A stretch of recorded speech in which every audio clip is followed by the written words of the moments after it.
enfin pour moi, entreprendre, c'est un business comme un autre, hein, de vendre des sextoys, c'est vraiment un business comme un autre. C'est à part que effectivement, je pense que si tu commences avec un produit parfait, c'est qu'en fait tu t'es trompé quelque part, tu vois. Tu peux pas débuter et que tout soit parfait. Faut aussi accepter ça.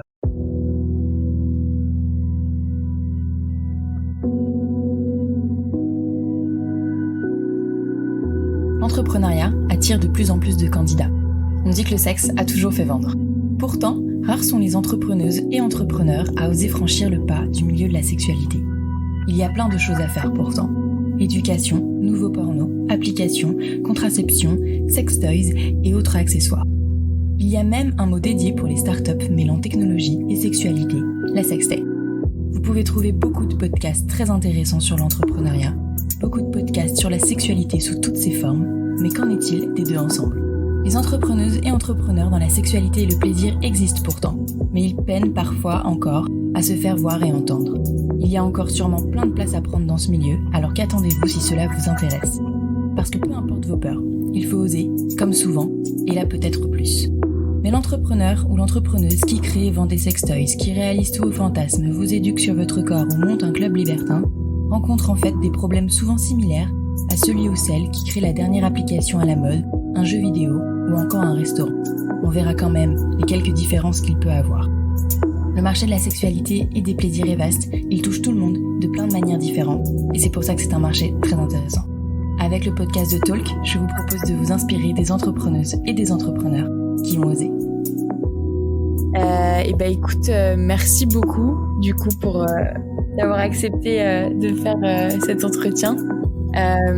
Du coup, je vais peut-être te laisser te présenter parce que voilà, je sais pas encore exactement l'histoire, enfin un petit peu, mais comment t'en es venu à faire Goliath et surtout c'est quoi ton parcours avant et puis évidemment pourquoi Goliath et c'est quoi la Ça différence de marche. Goliath, voilà. Bah, avec plaisir. Salut à toi, Manon. Déjà, je te remercie de m'avoir invité sur ton podcast parce que ouais, c'est une première pour moi. Et je trouve l'exercice plutôt intéressant, surtout que j'ai l'impression qu'il y a un vrai fantasme un petit peu autour du domaine sexo, que ce soit le monde des sextoys et autres. Et je pense que c'est intéressant d'en parler un petit peu plus et de démocratiser ça parce qu'il y a pas grand chose à cacher finalement. Donc je pense que c'est une belle initiative. Du coup, moi, pour me présenter rapidement, j'ai un parcours assez classique hein, finalement, donc c'est assez classique, sauf que j'ai pas mal voyagé. Je pense que c'est aussi ça qui m'a pas mal formé. Du coup, j'ai fait un DUT de gestion des entreprises et d'administration à l'université Paris 12. À la fin de ce DUT, j'ai fait un stage de 3 mois au Canada. Je sais pas si tu connais un petit peu le Canada d'ailleurs, mais à Pas du chaque fois tout, que je rencontre non. des gens c'est vraiment un pays Mais à part. ouais, j'aimerais bien y aller. Ah, c'est génial. Et je pense que même d'ailleurs pour le business, ça doit être assez intéressant.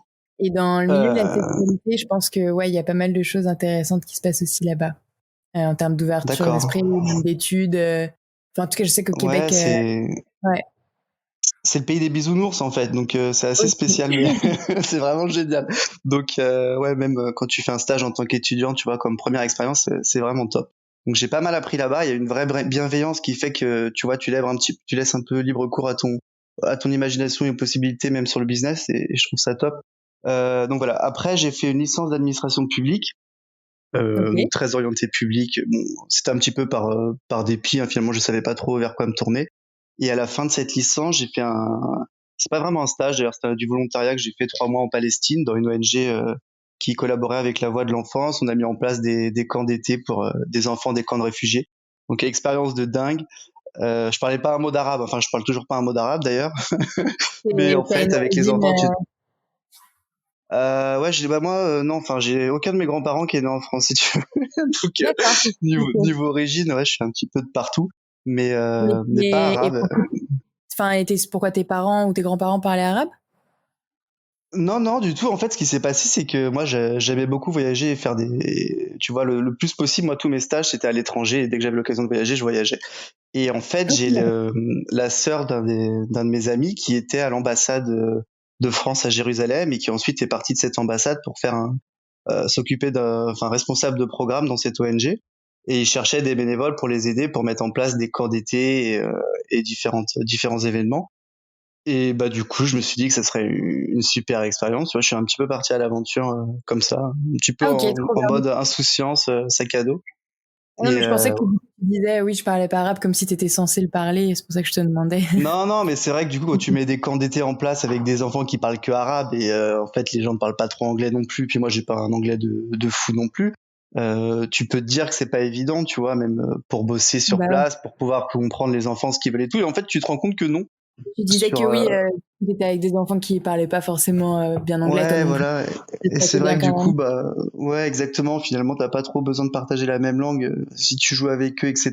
Bah tu arrives à te faire comprendre. Et non, c'est vraiment une belle expérience. Trop bien. Donc du coup, à la fin de cette licence et de ce voyage, je t'avoue que je suis rentré avec plein de, tu sais, plein de nouvelles bonnes intentions entre guillemets. Moi, je vais faire attention à ci, je me plains trop, etc. Mais bon, au final, c'est des choses que tu gardes 2 semaines et puis après le retour à la réalité, quoi. Donc c'est T'avais malheureux, quel âge mais à ce moment-là? j'étais jeune, hein, je devais avoir 21 ans, 21 ans. Enfin, je suis toujours jeune, hein, j'ai 32 ans, donc c'est pas non plus, je suis pas encore trop vieux. Euh, donc voilà, après j'ai fait un master de management de projet, développement des pôles économiques, toujours à l'université Paris 12 à Créteil. Un petit peu aussi là par dépit, bon je savais pas trop vraiment vers quoi me tourner. J'ai fait un stage dans une communauté d'agglomération dans le 94, il me semble, en région parisienne. Et Ah j'ai oui, pas donc du tout. vraiment orienté fonction publique un peu quand même, collectivité locale. Ouais, je me cherchais un petit peu, tu vois. Même à un moment, je voulais bosser dans le monde des ONG, etc. Puis tu vois, après cette expérience en Palestine, je me suis dit que c'était hyper intéressant comme expérience. Ouais. Ok, c'est très bien, mais d'en faire mon métier, non. Tu vois, je préférais avoir un métier qui me permette ensuite d'aider ce type de projet, mais en faire mon métier à proprement parler, c'était pas forcément ce vers quoi je voulais me tourner, parce que c'est aussi Mhm. assez dur mentalement, hein, tu vois. C'est pas non plus faire ça au Bien sûr. quotidien, il faut pouvoir. Euh, donc voilà, j'ai fait ce stage, mais ça m'a pas trop plu. C'est très tout ce qui est public. Tu peux monter un projet et finalement un mois après, bah, tout repart de zéro parce qu'il y a un changement de politique, etc. Donc c'est un petit peu compliqué et frustrant. Euh, bon, ça me correspondait pas. Donc ce que j'ai fait, c'est qu'à la fin de ce stage et à la fin du coup, après obtention de mon diplôme, je suis parti 3 mois aux États-Unis.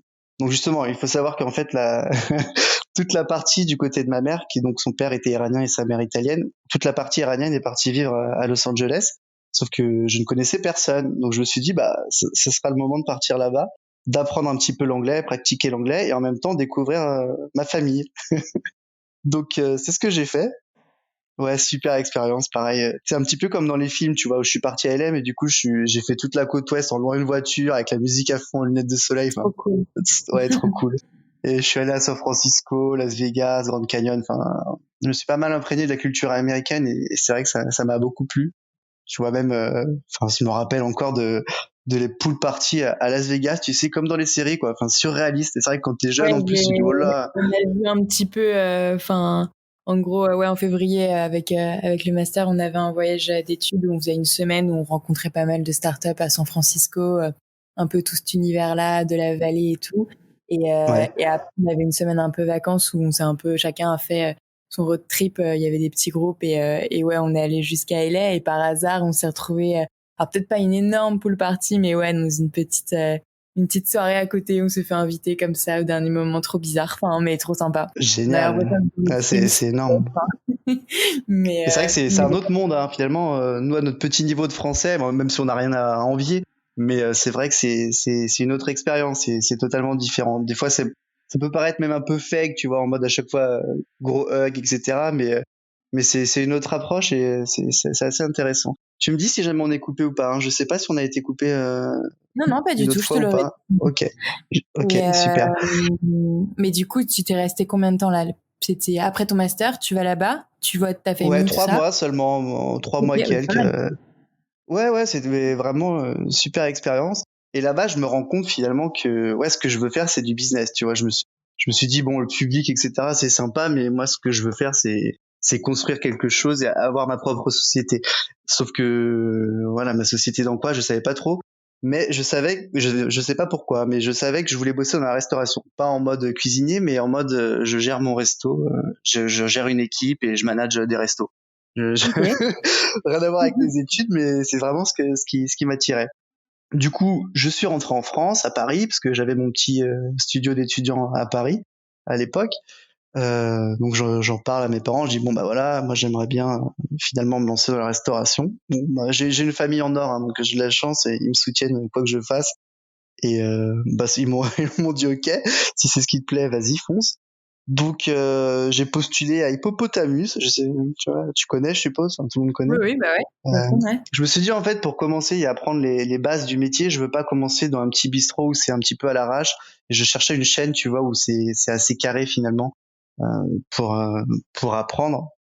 Donc j'ai commencé à Paris Opéra dans l'Hippopotamus, énorme. C'est assez compliqué, hein. Ouais, ouais, C'est je un vois. monde assez Ça doit surtout que être j'étais un petit peu plein de plein de process, non? C'est hyper ouais automatisé. plein de process. Ouais, mais c'est intéressant. C'est vrai que c'est pas un métier qui s'improvise finalement, tu vois. Il faut vraiment apprendre. Et du coup, j'étais un petit peu l'alien parce que les gens en général qui bossent là-bas, ils y sont un petit peu par dépit, c'est pas forcément ce qu'ils veulent faire. Alors que moi, j'avais mon bac plus 5 et j'y étais parce que j'avais envie d'y être et c'était avec plaisir. Donc c'était assez rigolo. Mais j'ai bien aimé l'expérience. Donc après, je suis parti sur Lyon. Mon frère vivait à Lyon et je me suis dit que c'était la capitale de la gastronomie. Donc ça pouvait être intéressant d'avoir de l'expérience là-bas et même en termes de qualité de vie, j'en avais un petit peu marre de Paris.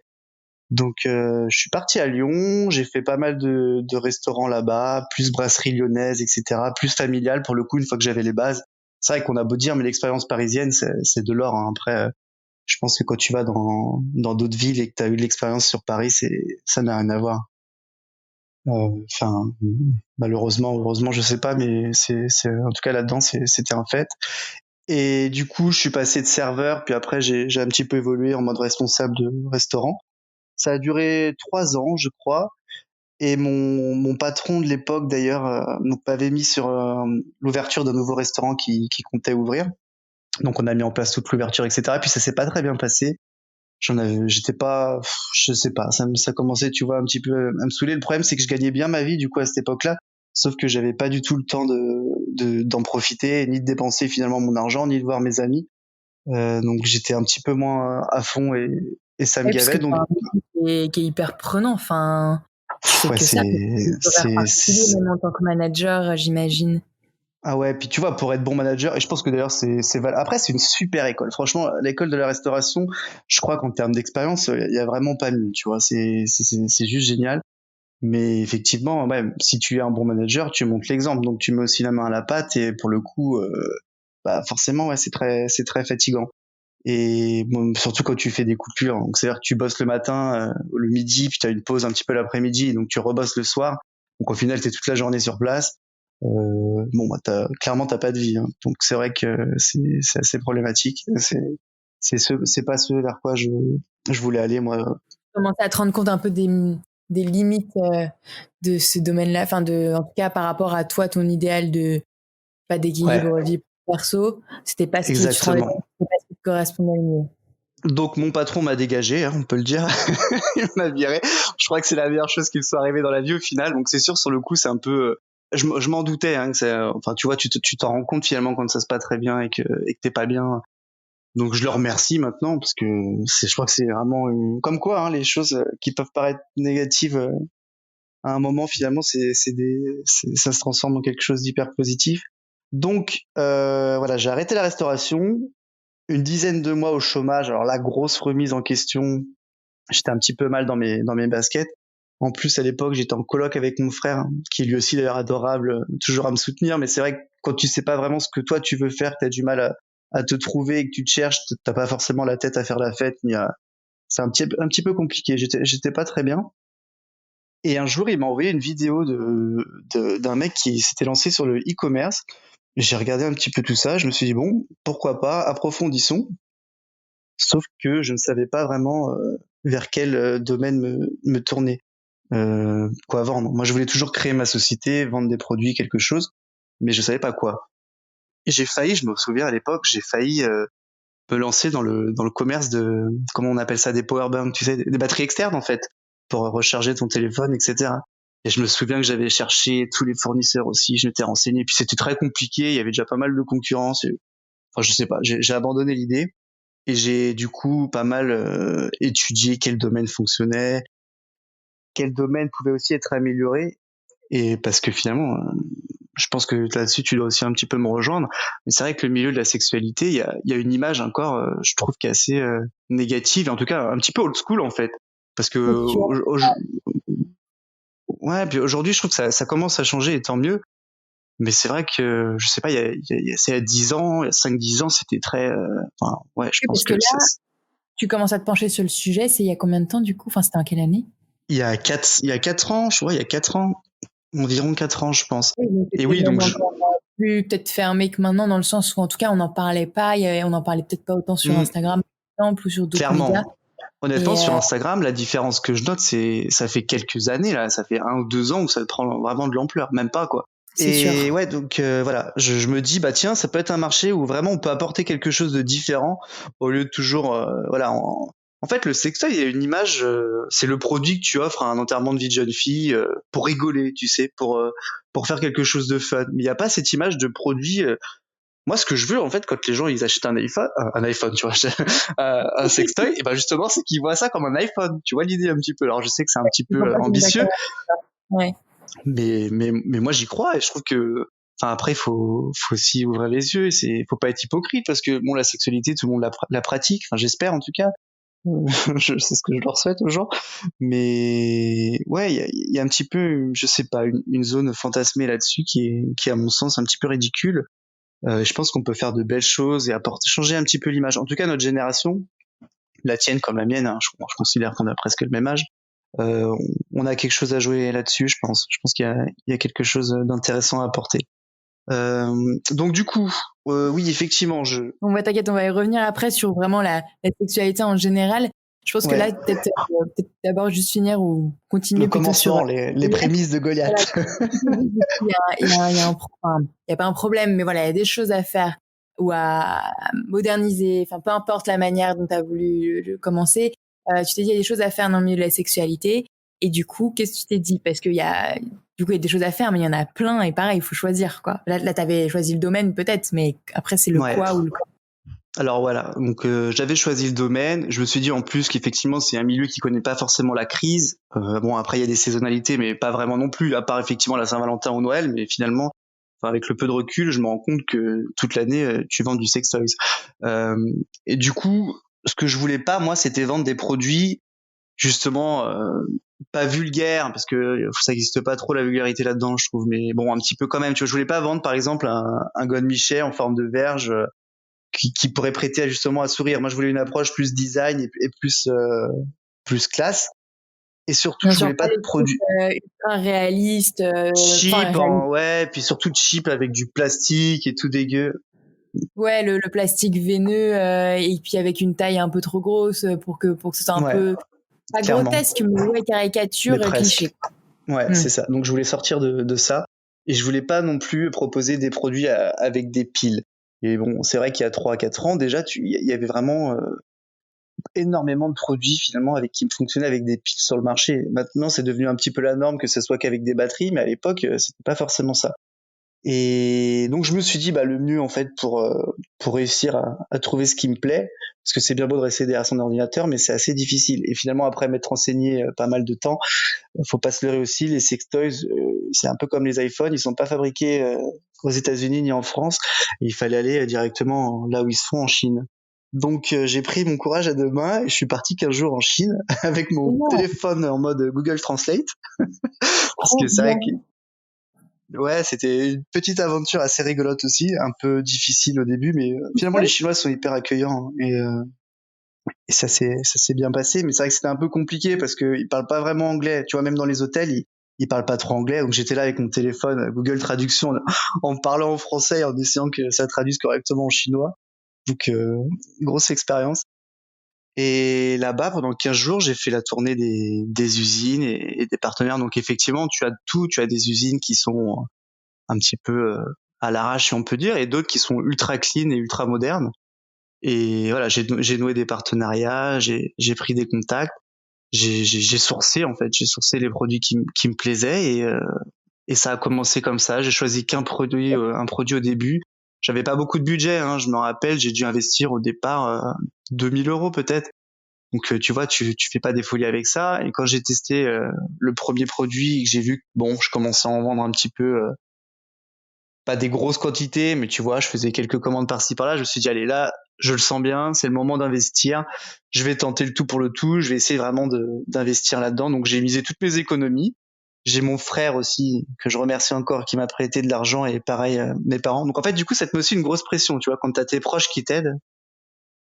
Ouais, tu Ouais, m'entends? ouais, juste pour préciser. Mhm. Du coup, en fait, t'es parti là-bas et dans l'idée de trouver des producteurs, c'est-à-dire de trouver des produits qui existaient déjà, mais Oui. ou de les faire fabriquer la fin en marque blanche, en fait. Ouais, en marque blanche. D'accord, donc tu as commencé par ça. En fait, tu t'es dit, je vais créer En ma fait, marque de sextoy. Je vais pas ouais, faut pas. revendre, mais je vais pas faire du dropshipping, ou même juste une marketplace. Je vais créer ma marque de sextoys et trouver les fabricants qui fabriqueront. Exactement. Je voulais pas faire de drop. Oui, Ok. ouais. Oui, non, Je mais voulais alors pas après, faire. le dropshipping, enfin, faudrait que j'ai un moment définition dans le, dans le podcast, mais c'est une manière voilà, d'être juste une vitrine et de faire payer directement d'envoyer depuis le En fait, producteur au t'es un client. intermédiaire. En Mais dropshipping, t'as pas de voilà, stock. En gros, tu fais c'est l'intermédiaire, ça. tu vends le produit et tu envoies direct la commande au fournisseur, donc qui est en Chine. Et lui, enfin, pas forcément en Chine, hein, mais bon, souvent. Et lui va directement envoyer le produit au client final. Donc après, si c'est un produit qui vient de Chine, Après, tu peux être revendeur en mode boutique normale où là, tu peux avoir du ouais, stock plus ou moins. voilà. Et après, tu peux juste créer ta marque. Alors, soit en trouvant des fabricants qui ont déjà plein de produits que tu peux plus ou moins modifier, c'est ça? Ouais. Et après, tu une marque blanche. Ou alors, après, tu en design un complètement nouveau. Ça, c'est encore l'étape Voilà. d'après. Alors le Ok. truc, c'est que quand tu as 2 000 € en poche et que tu veux démarrer ton business, forcément, tu peux pas créer ton moule et puis être ultra exigeant et créer direct. Voilà. Donc en fait, j'étais bien conscient que moi, ma seule option, c'était de commander un produit que j'arriverais à customiser un minimum et à poser ma marque dessus, et à acheter du stock pour pouvoir. Moi, l'idée, en fait, ça a toujours été même si je vends des produits d'un fournisseur, même si j'avais pas dès le départ le contrôle sur tout de A à Z, je voulais quand même à minima contrôler le stock et contrôler le branding, parce que moi, sur le long terme, ce que je voulais, c'était vraiment construire quelque chose sur du long terme et créer une marque, etc. Donc, j'avais pas 36 solutions non plus. Euh, donc c'est ce que j'ai fait. J'ai choisi un produit où j'ai essayé petit à petit de le développer. Et quand j'ai choisi d'investir davantage, bah là, j'ai élargi un petit peu sur d'autres produits, histoire de développer un petit peu le business pour ensuite pouvoir être un petit peu plus exigeant. Mais en fait, du coup, ouais, je pense que c'est intéressant aussi peut-être de venir là-dessus. C'est que moi, je mise, pour Goliath notamment, je mise vraiment sur l'expérience client. À la rigueur, les produits, en fait, les usines, faut aussi être réaliste. Elles ont des équipes d'ingénieurs qui bossent tout au long de l'année sur quel produit peut être sympa, quel design peut être sympa, qu'est-ce qui plaît, qu'est-ce qui fonctionne, etc.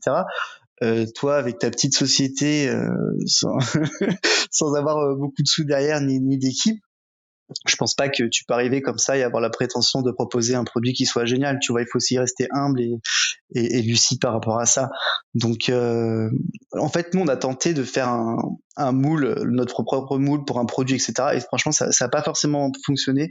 Et je me suis dit, du coup, pour le moment, je préfère plutôt avoir des exclusivités avec des fournisseurs, effectivement, qui eux me proposent des produits, que je sois le seul à les vendre sur tel ou tel territoire. En fait, tu vois, ça fonctionne souvent comme ça. Euh, Plutôt que forcément vouloir imposer de créer mon propre moule, alors qu'au finalement tu regardes le marché, il y a 1 milliard de produits qui sont tous plus ou moins ressemblants mais à la fois différents sur une petite forme, un petit truc comme ça, sans vraiment apporter de valeur ajoutée. Et on en reviendra peut-être aussi à ça par rapport à la suite pour le Made in France. Il n'y a pas vraiment de sextoy Made in France, il n'y en a pas d'ailleurs, et c'est aussi parce qu'on n'a pas encore les compétences, je pense. Et c'est même pas une question de compétence, c'est aussi, je pense, une question de. Enfin, faut être réaliste. Le coût de la main d'œuvre est pas le même. Mais tu vois, le jour, parce que j'aimerais bien, moi, sur le long terme, quand même faire. C'est un petit peu l'objectif, tu vois, de faire un sextoys made in France. Mais si je fais ça, c'est parce que ce sextoys aura une valeur ajoutée. Je veux pas faire un sextoy qui soit identique à un sextoy, pour citer d'autres marques comme Lelo ou quoi, qui eux sont faits en Chine. Mais si c'est pour faire un sextoy made in France qui soit l'identique d'un sextoy fait en Chine, je vois pas du tout l'intérêt. Les iPhones, ils sont faits en Chine, et ils sont pas plus merdiques que ça. il y a trop aussi de fantasmes et un aspect vraiment négatif autour de la Chine où tout le monde se dit oh là là, c'est des produits qui viennent de Chine, alors ils sont nuls. Bah non, je suis désolé, non, ils travaillent pas plus mal que nous. C'est à toi de faire une bonne sélection et de correctement choisir tes partenaires. Après, c'est comme tout, hein, que ce soit en France ou d'autres pays d'Europe. Enfin, c'est mon avis. Ouais, sur bien choisir ses produits. C'est vrai que moi, quand je suis tombée sur Goliath, sur le site, et que j'ai vraiment regardé vos produits, notamment pour les produits, les sextoys masculins, je trouvais qu'ils étaient vraiment différents. Ils étaient vraiment plus design que ce que j'ai pu voir avant. Après, sans encore connaître voilà la différence de sensations, etc. Puis de toute façon, c'est pas moi qui vais pouvoir tester, mais tu vois, c'est juste ce design que vous avez choisi, bah, il était vraiment différenciant et j'imagine que c'était fait Ouais, exprès complètement. aussi. Non, bah, tu vois, t'as bien compris l'idée, effectivement, et c'est du boulot, hein, derrière de trouver les bons fournisseurs et de bien choisir les produits et de demander quelques modifications, etc.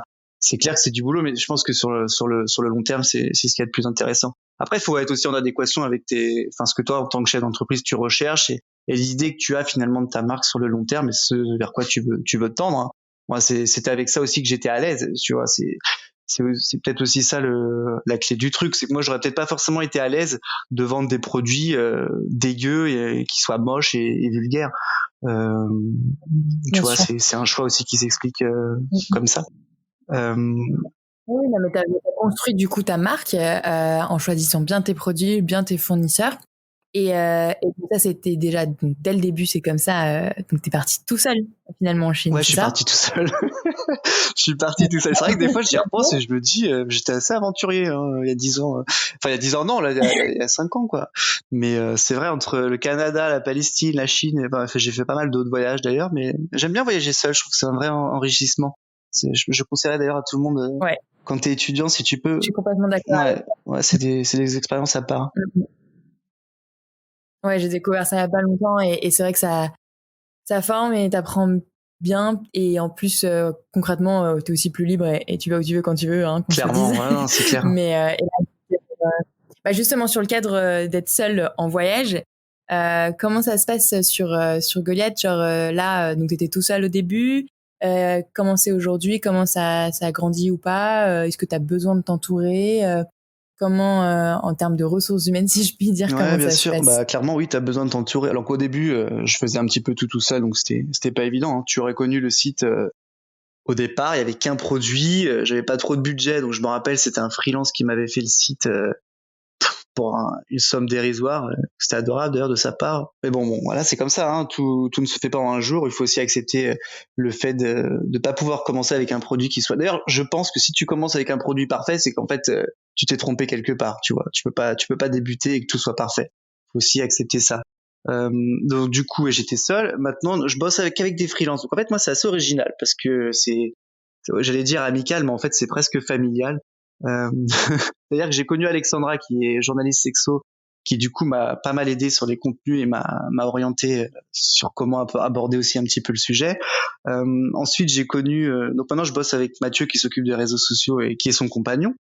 Après, j'ai connu Maxence qui est un développeur et qui bossait sur le site et qui lui m'a fait connaître du coup sa copine qui est webmaster et web designer et qui s'occupe maintenant du site. Enfin, tu vois, je bosse avec deux trois couples comme ça et ouais, Trop c'est bien. bien parce que du coup, on est tous freelance effectivement. Enfin, c'est un petit peu dans l'air du temps maintenant, mais à l'époque, ça l'était un petit peu moins. Mais on est tous un peu indépendants. Mais en termes de flexibilité, c'est clair que ça m'arrange parce que c'est quand même plus facile, faut pas se leurrer. Après, en termes de rémunération, je travaille tous les mois finalement avec les mêmes personnes, à part quand c'est des traductions ou par-ci par-là. Et encore, je travaille avec les mêmes personnes aussi, mais c'est peut-être moins redondant.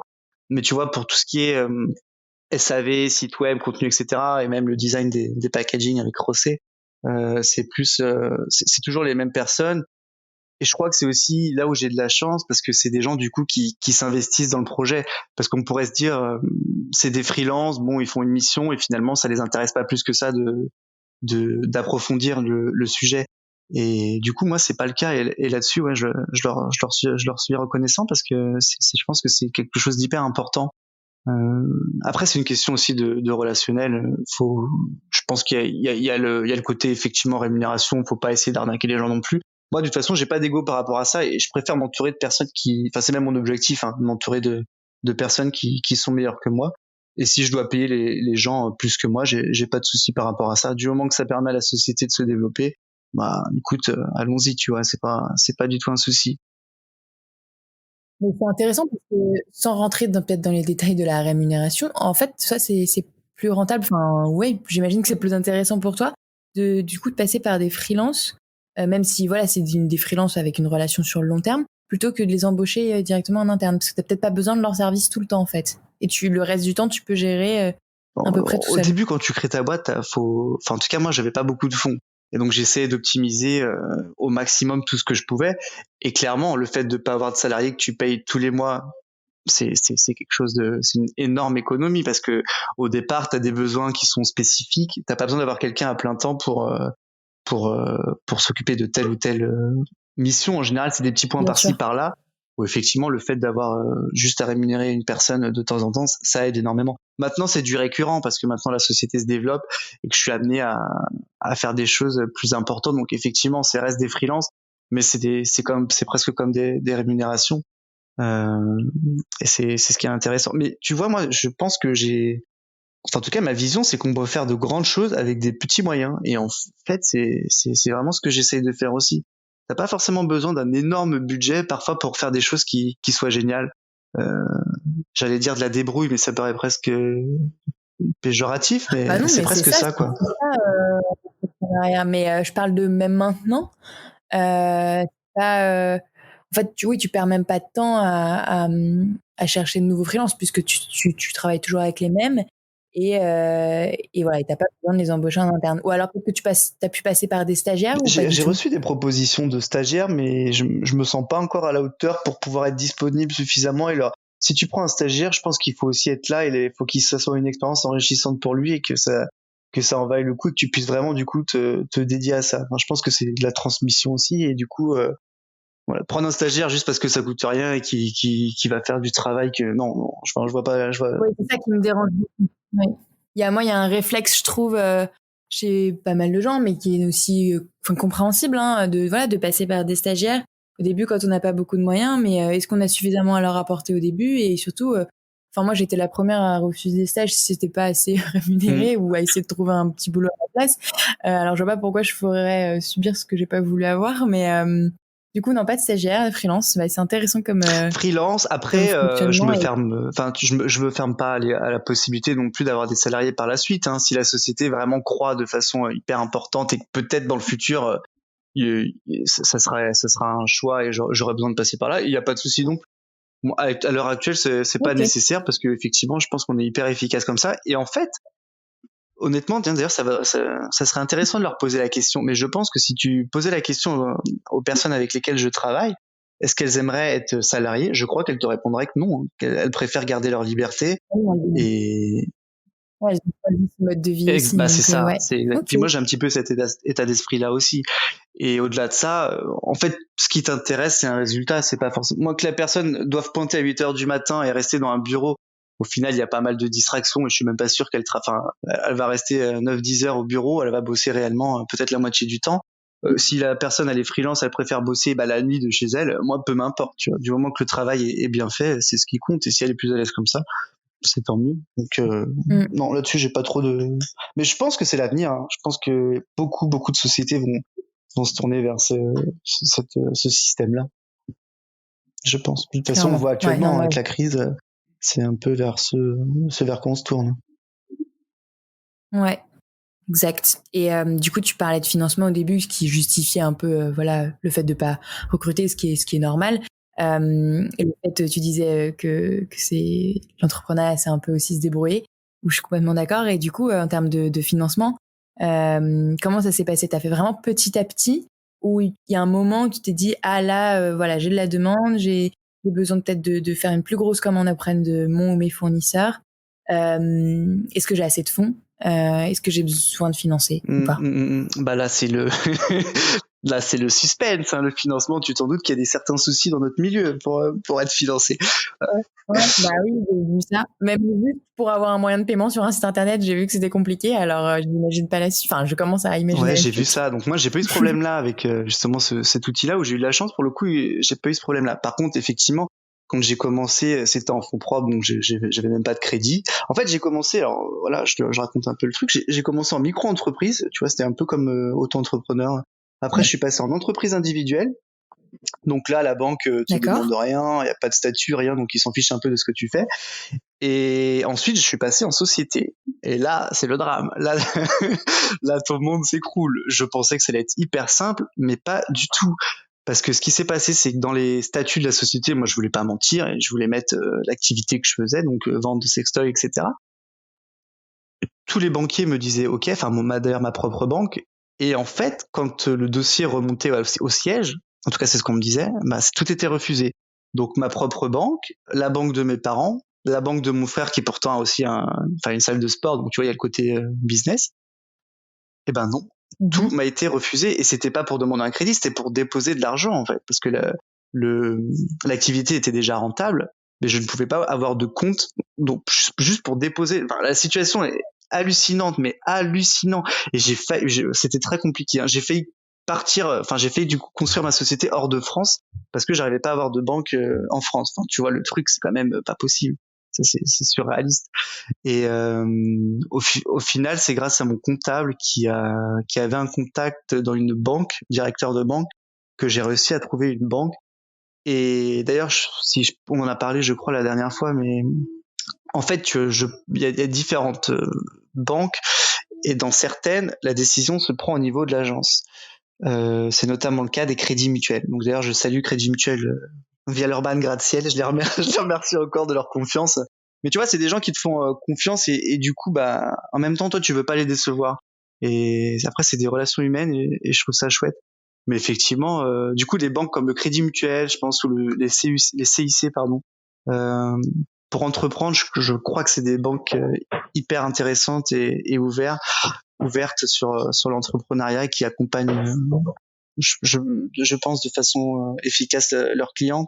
Et dans notre domaine, je crois que enfin moi en tout cas, si j'avais un conseil, c'est de déjà se rapprocher vers ces banques-là plutôt que d'essayer les banques classiques. Ouais. D'accord. Ok, non mais ça, tu vois, c'est hyper intéressant parce que ça, si tu ne demandes pas autour de toi, enfin, j'aurais jamais pu le deviner. Tu Ah, vois, enfin, clairement. je m'y aurais confrontée, c'est tout, sans peut-être comprendre tout de suite. Après, c'est de l'humain aussi, Mais hein, ça oui, donc dépend ça, c'est du conseiller. Après, tu peux tomber sur un mec hyper cool et enfin qui a une vision du truc et quelqu'un de totalement fermé. Enfin, c'est assez fou, hein, parce ouais. que en plus, c'est une activité qui est quand même, enfin, quand tu perds pas d'argent et que c'est rentable. Je crois c'est pareil, c'est toujours l'image old school. Parce qu'à une époque, il devait sûrement y avoir beaucoup de sex shops et je sais pas, c'était peut-être un petit peu bizarre comment ça se passait là-dedans, mais maintenant c'est plus le cas. Et encore moins mon cas où moi nous on est pure player, tu vois, pour le moment, c'est-à-dire qu'on vend exclusivement sur Internet. Donc je veux dire, tout est tracé. Il y a aucun, le moindre centime, il est déclaré et tu vois tout. Il y a aucune ambiguïté en fait. Donc je ne comprends pas pourquoi il y a cette peur-là. Enfin bon bref, ça reste encore un mystère. J'espère que ça évoluera un jour, mais 2020, il serait temps quoi. C'est assez bizarre. Ouais, je suis complètement d'accord. Et justement, enfin, c'est un peu lié. Euh, je me suis posé la question récemment tu vois, j'étais en train de remplir les mentions légales sur mon site et je me suis rendu compte que sur la plupart en tout cas en France, les sites qui vendent des sextoys ou des choses liées à la sexualité, Mhm. tant qu'il n'y a pas de, voilà, évidemment, tant qu'il n'y a pas de pornographie dessus, ils demandent jamais la limite légale. En fait, je veux dire qu'on a le droit de vendre bien sûr, c'est pas le but, mais euh, on a le droit de vendre un sex toys à n'importe qui, à n'importe quel âge. Enfin, genre, n'importe qui peut acheter ce type de produit en ligne à n'importe quel âge. On peut pas se faire embêter là-dessus. Je t'avoue que j'ai pas forcément approfondi ce sujet-là et je pense que ouais, ça serait intéressant de s'y pencher davantage, mais a fortiori tant que t'as pas de contenu porno comme tu le dis, je pense il doit pas y avoir énormément de contraintes. Enfin après c'est une question de morale et d'éthique aussi. Enfin Ouais, non, mais bien sûr, c'est pour ça, moi, je me suis vraiment posé la question, genre, est-ce que je dois mettre une mention là-dessus? Et j'ai vu certains sites qui mettaient des mentions en mode, bah non, pas pour des mineurs, c'est vrai que alors qu'en nous soi, on il l'a y pas. a. Hein, ça d'ailleurs c'est vrai que tu soulèves quelque chose. Je faudrait que je me penche là-dessus. Je crois pas qu'il y ait de contraintes. Après.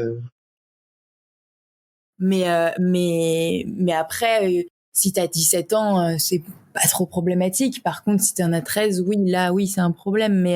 enfin plus, mais c'est voilà, c'est vrai, je me suis posé la question si t'avais Ouais, c'est rencontré. intéressant. Non, mais après, est-ce que à 13 ans tu vas mettre encore on n'a pas des tarifs excessifs, mais je suis pas sûr qu'à 13 ans enfin alors peut-être je connais pas forcément la nouvelle génération non plus, mais ça me paraît dépenser autant d'argent pour un sextoy à cet âge-là, tu vas plutôt t'acheter je sais pas, où t'essayes c'est tes premières fois peut-être où t'essayes de fumer, ou encore à 13 ans, putain c'est jeune, je sais pas, je sais pas, mais je suis pas sûr qu'il. Pour pas que, tu vois, pour pas que ça te retombe dessus Ouais.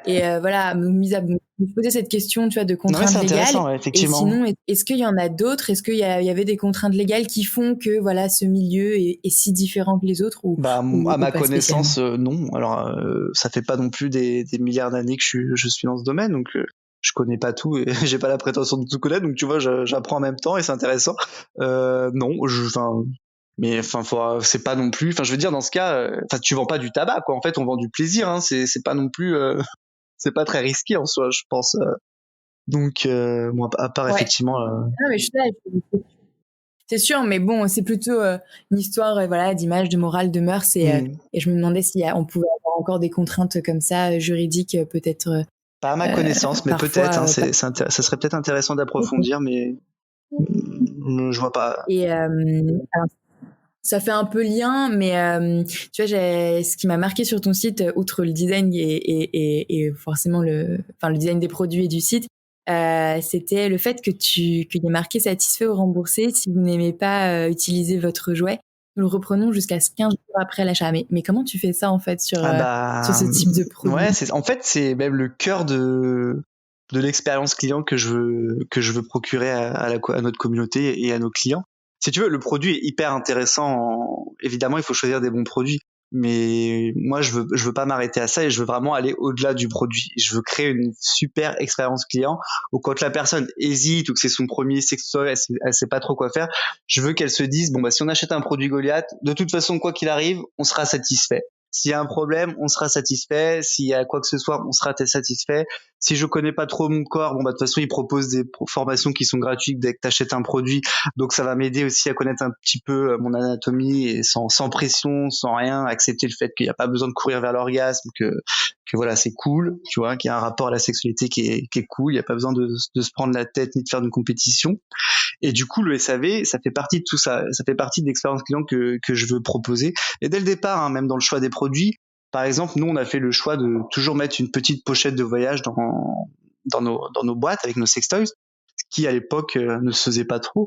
Et c'est vrai que tu baisses un tout petit peu ta marge, mais pour un plaisir pour le client qui est hyper important. Enfin, je trouve que juste envoyer dans une boîte un sextoy sans qu'il y ait une petite pochette pour le ranger, je trouve ça nul. Tu vois, c'est plein de petits trucs comme ça où moi je veux proposer des choses en plus, de la gratuité, en tout cas des contenus. Donc il y avait les formations effectivement. Il y a aussi maintenant je veux ajouter des petites monodoses de lubrifiant et une petite lingette biodégradable dans les boîtes lingettes intimes, dans l'idée de toujours pouvoir proposer quelque chose de plus aux clients. Et donc pour en revenir au satisfait, au remboursé, forcément quand tu achètes un produit électronique, t'as pas 100% de produits donc tu vas être assuré qu'il y aura pas de souci parce que c'est de l'électronique et c'est comme ça, il y a pas le choix, même si t'as beau faire un beau sourcing, tu auras forcément des produits défectueux. Ce qu'on fait du coup, donc là c'est même pas par rapport au satisfait remboursé, hein, là je te parle pour l'instant juste par rapport aux produits qui pourraient être défectueux. On rentre pas dans tout un débat avec le client, ah bon qu'est-ce qui se passe, pourquoi, vous l'avez acheté quand, on cherche pas en fait à savoir si le client ment ou pas, on part du principe toujours qu'on fait confiance au client et que s'il y a un problème, bah, c'est qu'il est réglo. Et le client ne nous ment pas, tu vois. Et s'il y a un problème, c'est qu'il y a un problème et c'est de notre faute, donc faut qu'on réussisse à le satisfaire. Donc, en général, ce qu'on fait, c'est qu'on demande même pas au client de renvoyer le produit, parce que de toute façon, c'est un petit peu compliqué pour réutiliser ce type de produit, tu t'en doutes.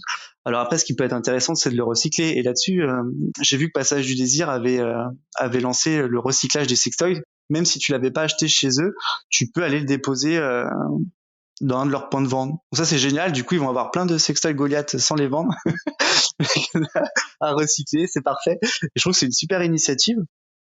Mais du coup voilà, nous en fait on va renvoyer directement un sextoy neuf à notre client en express, sans qu'il ait pas forcément besoin de nous renvoyer son produit défectueux, à part si on veut connaître aussi la source du problème, mais dans ce cas on prend tout ça en charge.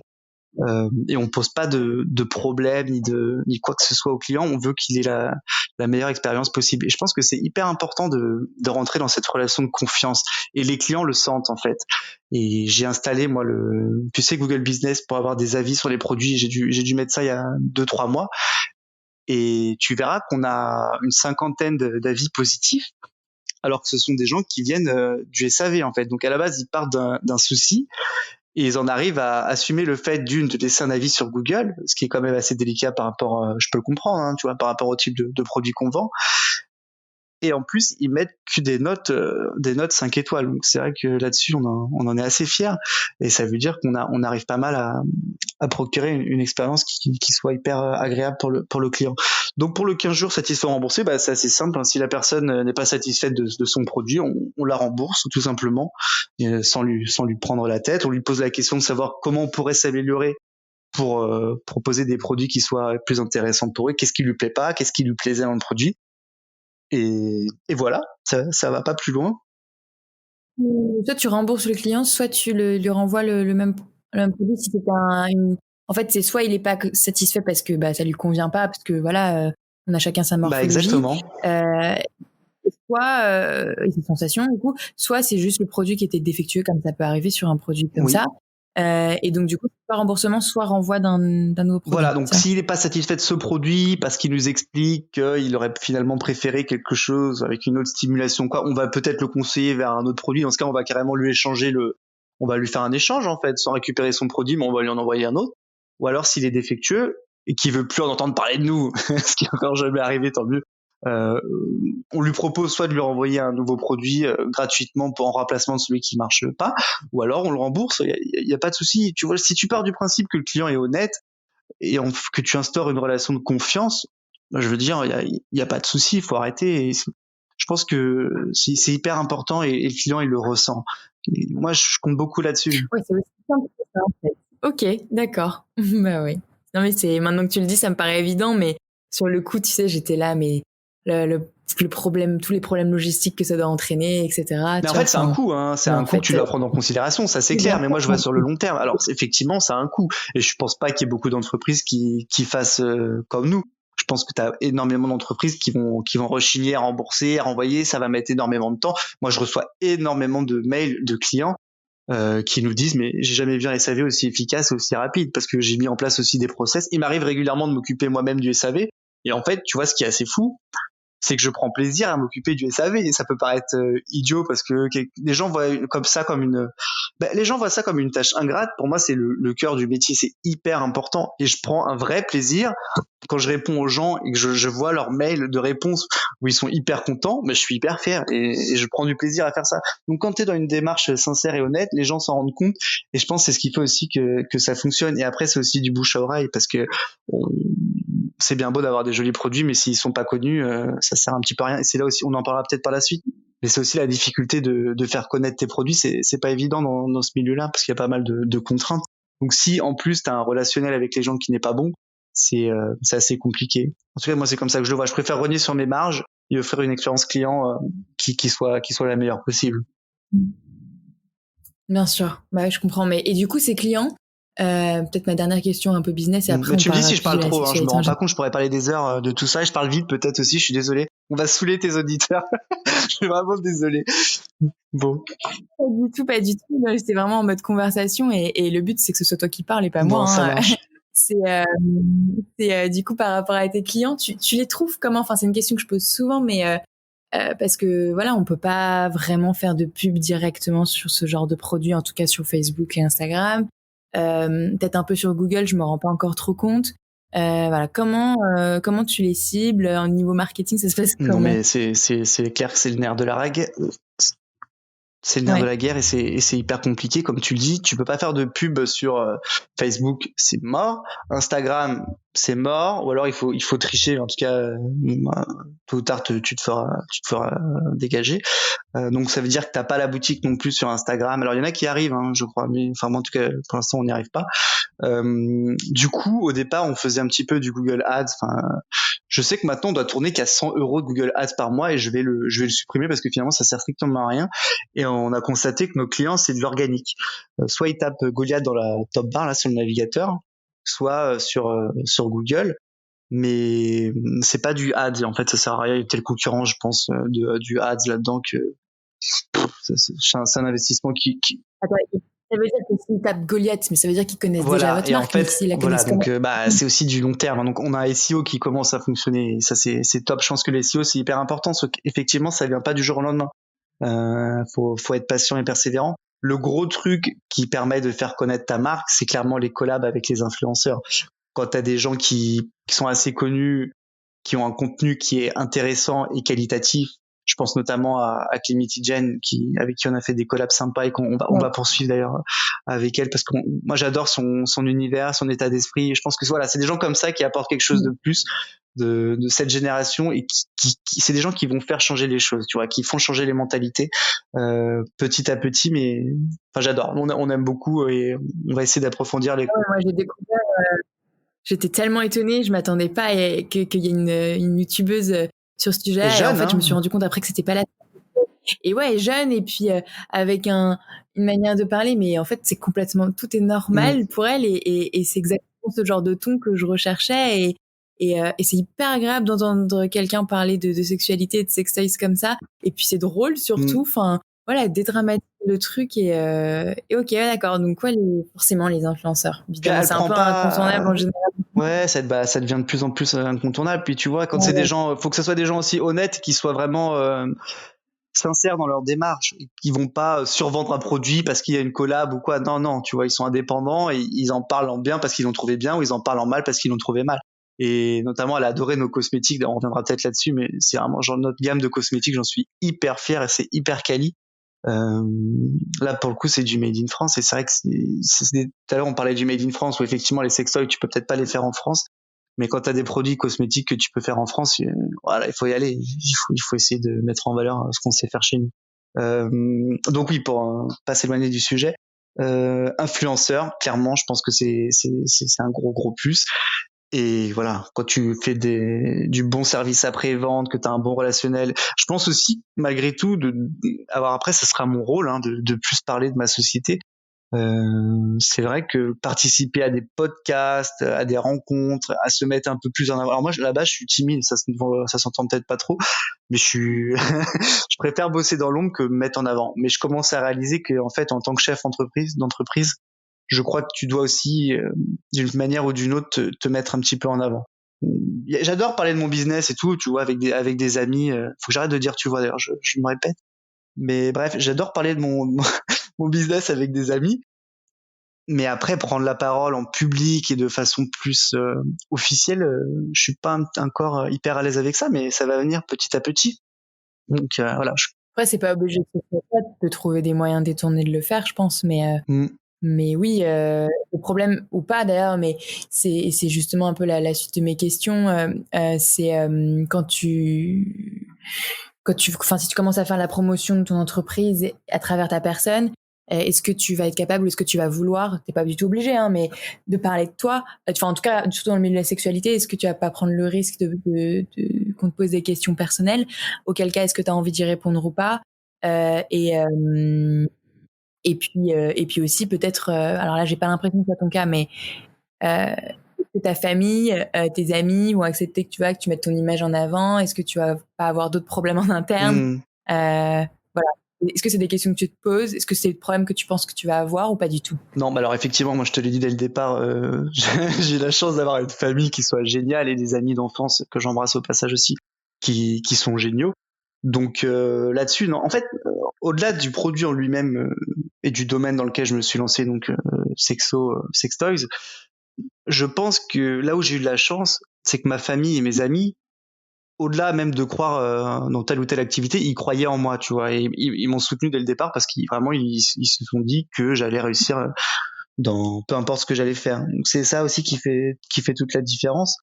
Après, enfin pour moi, entreprendre, c'est un business comme un autre, hein, de vendre des sextoys, c'est vraiment un business comme un autre. C'est à part que effectivement. Ça l'est pour toi, ça l'est pour moi, ça l'est pour la plupart, pas mal de gens qui peuvent nous entourer ou les gens que j'ai pu interroger pour ce podcast. Mais ça l'était pas forcément pour ta famille. Tu t'es pas posé de questions en mode est-ce qu'ils vont comprendre ce que je fais? Est-ce qu'ils vont voir ça comme un vrai business? J'ai dû me la poser 5 minutes avant que je leur parle de mon projet.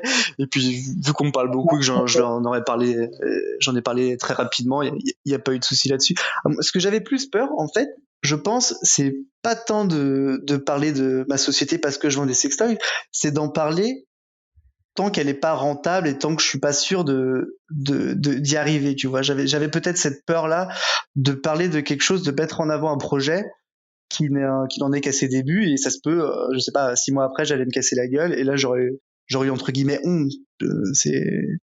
Je pense que c'était plus ça, plutôt que le Ça va arriver avec n'importe quel projet, en fait, pas forcément dans la sexualité. Exactement. Après, ce qui m'agace un peu, c'est que quand t'as un domaine, alors, c'est assez fou, mais tu dis tu es entrepreneur, alors là, waouh, c'est génial, t'es à la mode, t'es trop in, c'est cool.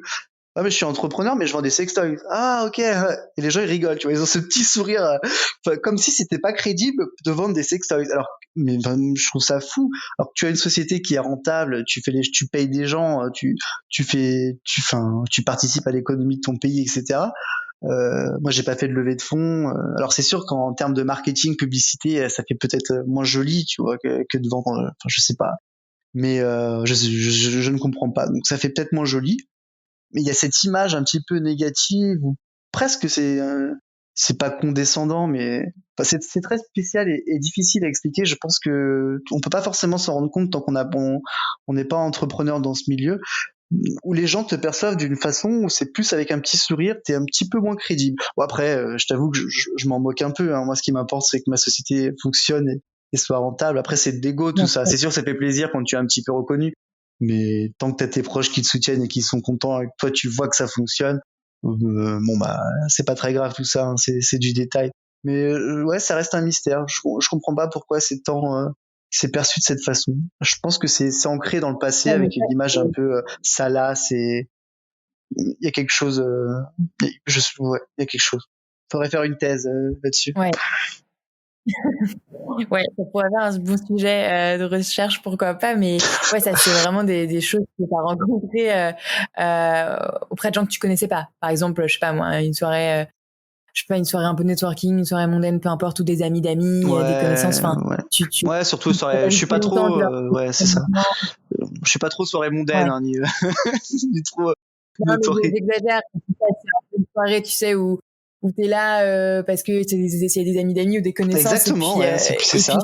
Soirée d'amis. La première question, c'est et puis quand tu dis ce que tu fais ou qu'est-ce que tu fais maintenant, et faut à chaque fois qu'on parle de toi, là ça part dans un speech et il faut que tu justifies, quoi. Après les gens sont bienveillants quand même, parce que ça fait sourire. Donc finalement ça devient le sujet de la soirée, et bon, c'est rigolo. Moi, j'ai aucun souci à répondre aux questions, et voilà, les gens ne sont pas malveillants par rapport à ce sujet-là. En tout cas, j'ai jamais eu de soucis.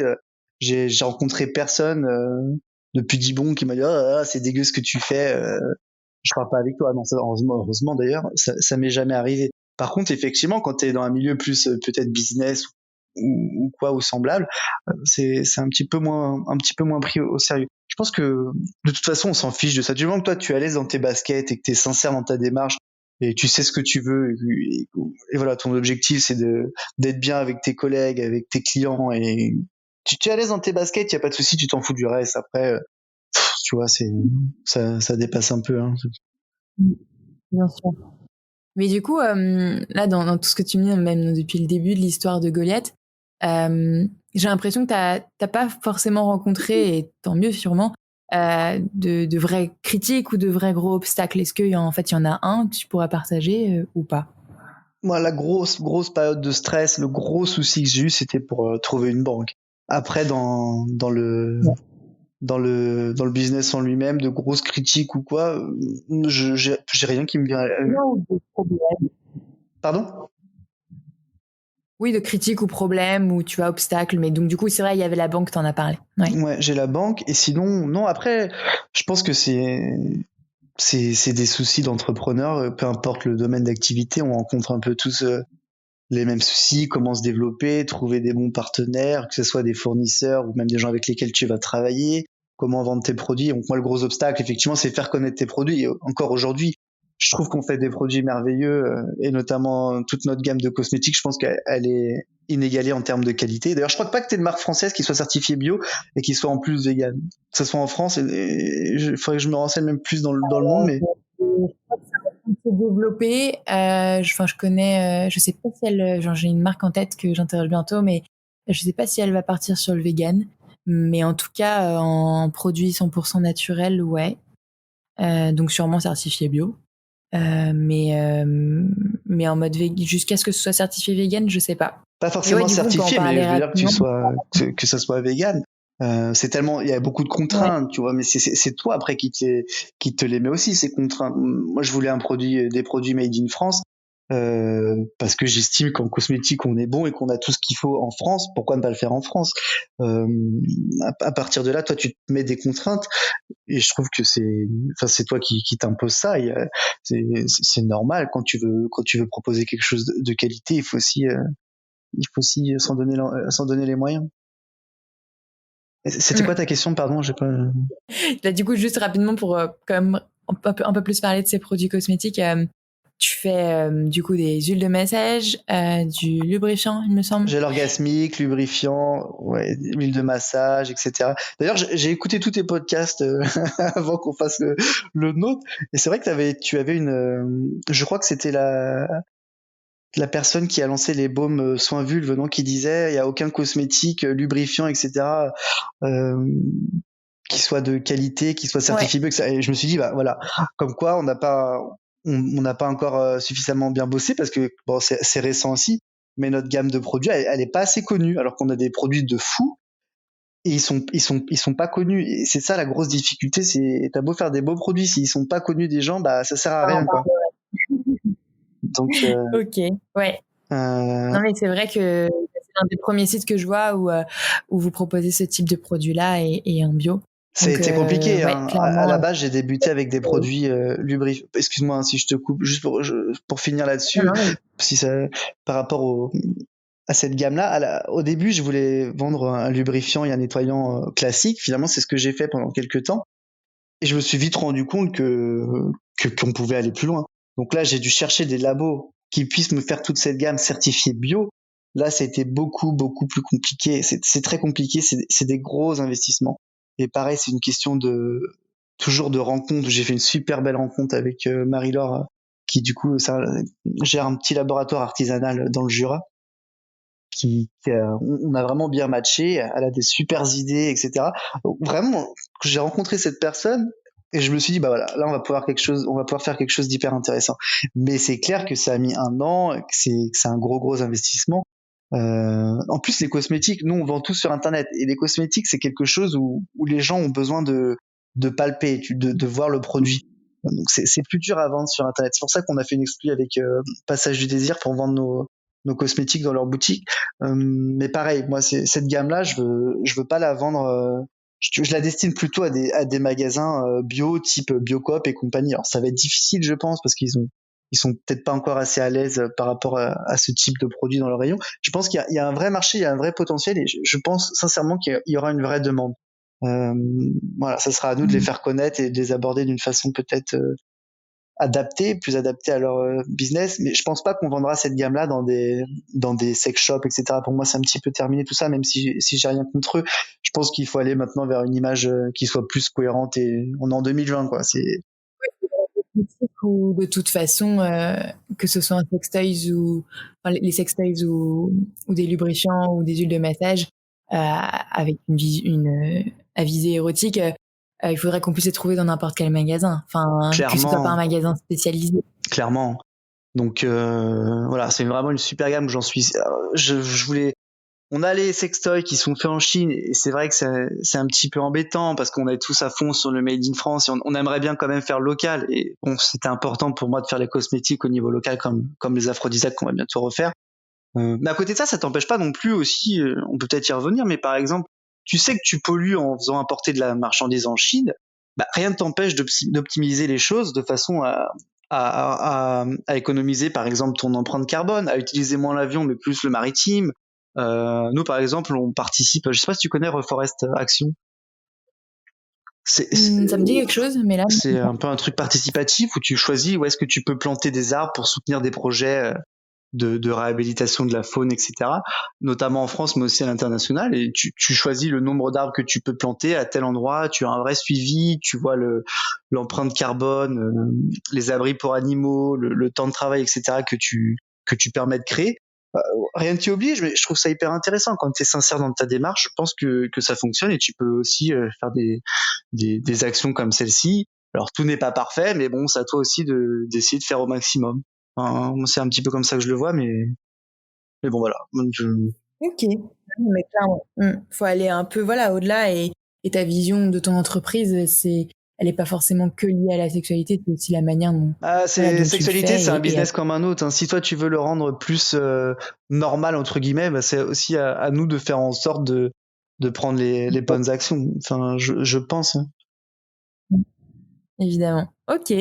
Dernière petite question. Est-ce que, par exemple, toi, tu as des idées de boîtes de services, donc dans ce milieu-là ou plus ou moins liés, qu'il faudrait proposer pour répondre à des besoins, des problèmes, et dans lesquels tu n'as pas forcément lancé, évidemment, sinon tu n'en parleras peut-être pas maintenant, mais où voilà, tu trouves qu'il y a un manque Bah, pour donner des idées aux gens. ouais, moi je suis déjà pas mal, je suis déjà pas mal focus sur le développement de ma boîte, donc je t'avoue que les idées, après j'en ai quand même pas mal en tête, mais il y a une idée Ouais, notamment, tu sais, t'as beaucoup d'idées, mais en fait tu te couches avec l'idée, puis le lendemain tu te réveilles, tu dis ouais c'était débile comme idée. Ça m'arrive très souvent. Hein, pas forcément, en fait. Voilà, t'as peut-être plus envie de la développer toi, mais bon, elle traîne quand même dans ta tête et je sais pas. Ouais, il y avait surtout une idée que j'avais pas mal approfondie et c'est assez amusant parce que du coup, alors c'était une idée de box sexo. Je trouve qu'il y a un marché là-dedans.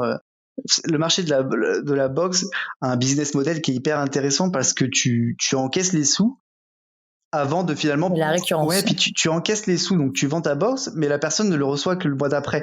Donc en gros, tu as une trésorerie qui est toujours positive, tu as un cash flow qui est hyper intéressant, tu payes tes fournisseurs après que tes clients t'aient payé. Et tu payes tes fournisseurs que après, donc c'est hyper intéressant.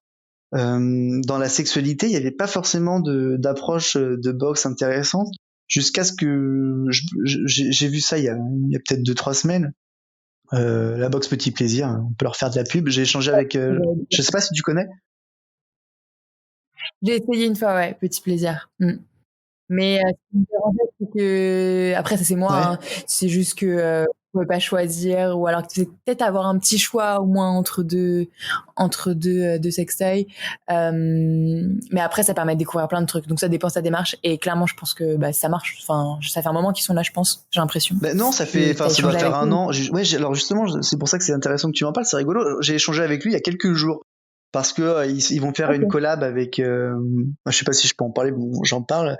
Ils vont faire une collab avec justement Clemity Jane qui veut proposer une box. Tu sais, ils font des éditions limitées. C'est intéressant comme démarche et je pense qu'ils ont raison.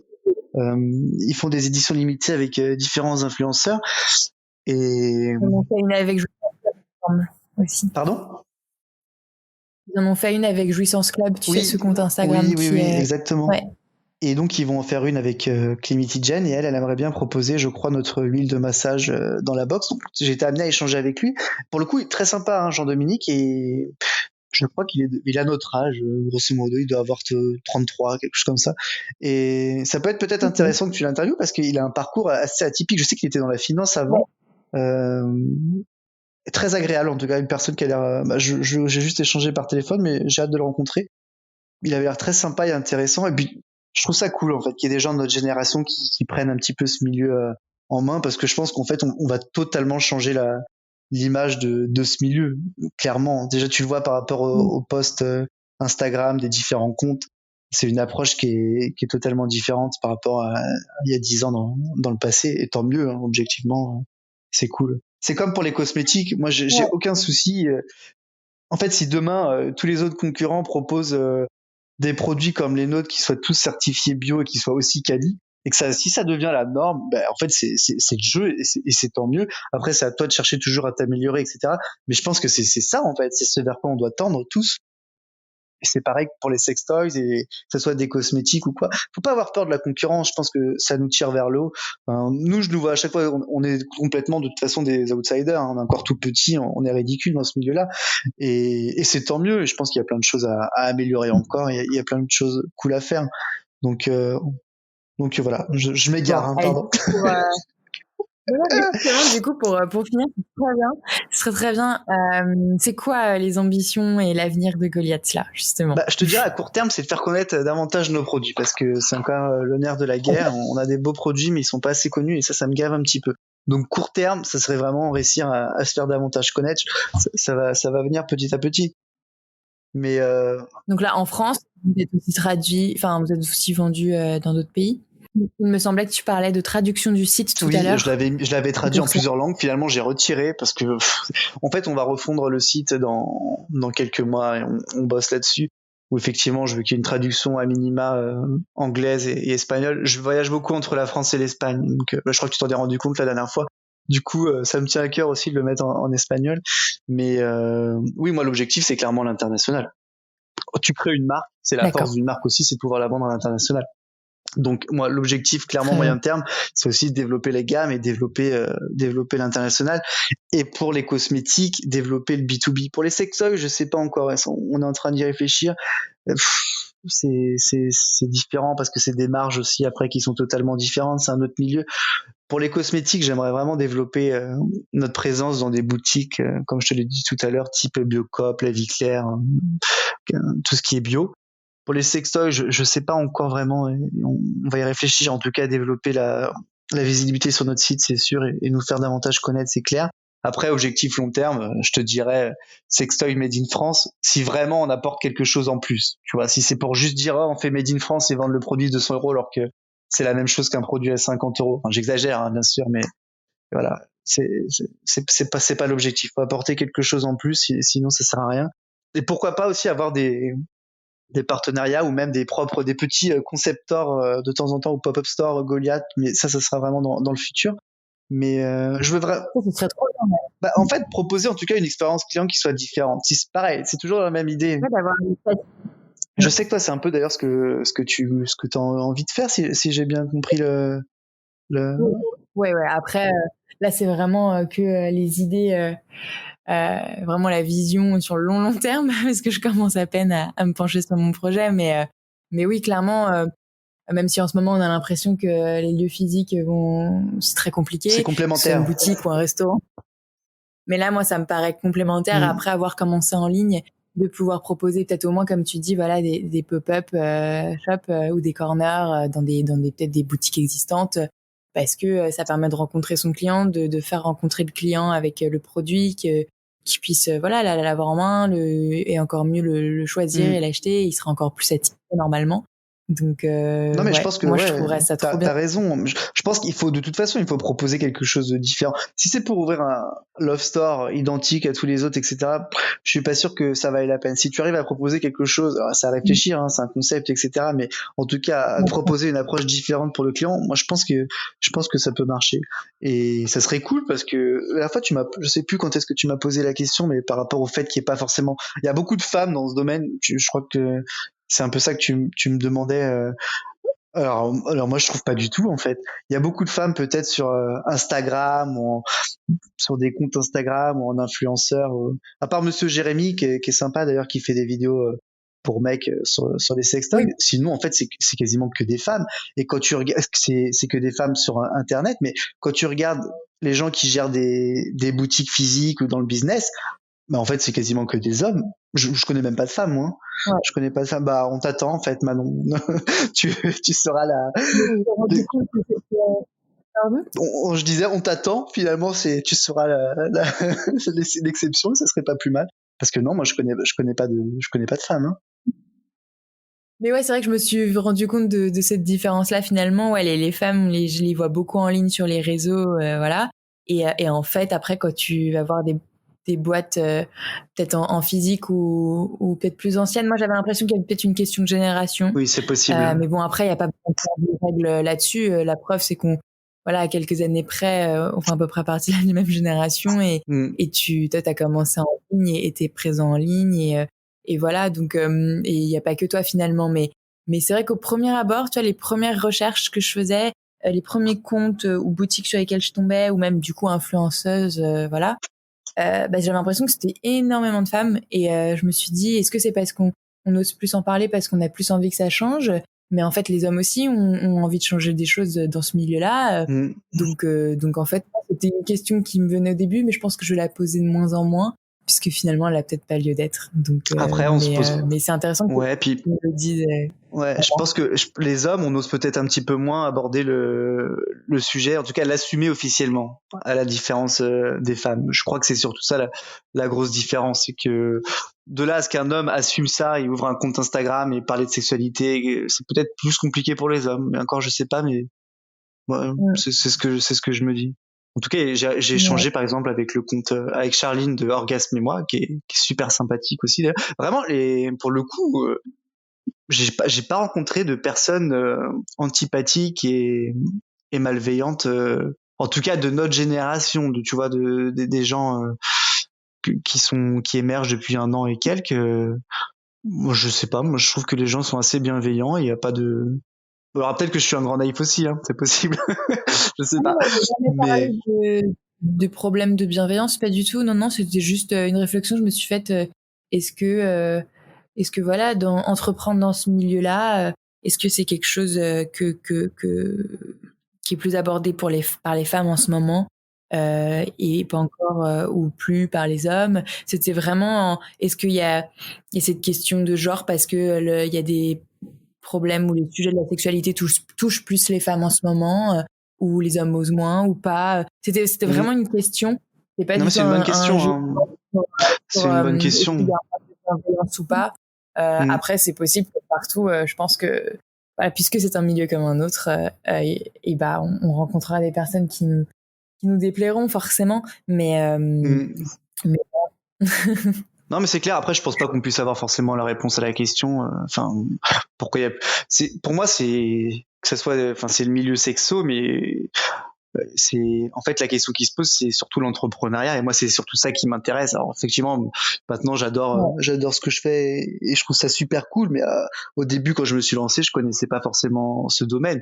Et ce qui m'intéressait, c'était aussi et surtout l'entrepreneuriat et tout ce qui va avec, les échanges avec les gens, la logistique, le marketing, la gestion. Enfin, tu vois, apprendre le métier d'entrepreneur, parce que finalement, c'est presque un métier. Que ça soit sexo ou pas, il y a pas de, c'est pas réservé ni aux femmes ni aux hommes. Alors peut-être qu'il y a plus d'hommes aussi finalement qui entreprennent que de femmes. C'est peut-être un fait aussi. Donc forcément, dans le domaine sexo. Pour le coup, je pense que là pour le coup il y a des chiffres et il y a clairement un sujet. Après voilà, dans la sexualité, je sais pas si c'est avéré ou pas, mais donc du coup pour le enfin normalement il y a moins de femmes qui entreprennent en général, mais par contre j'avais l'impression qu'elles étaient plus présentes dans la sexualité.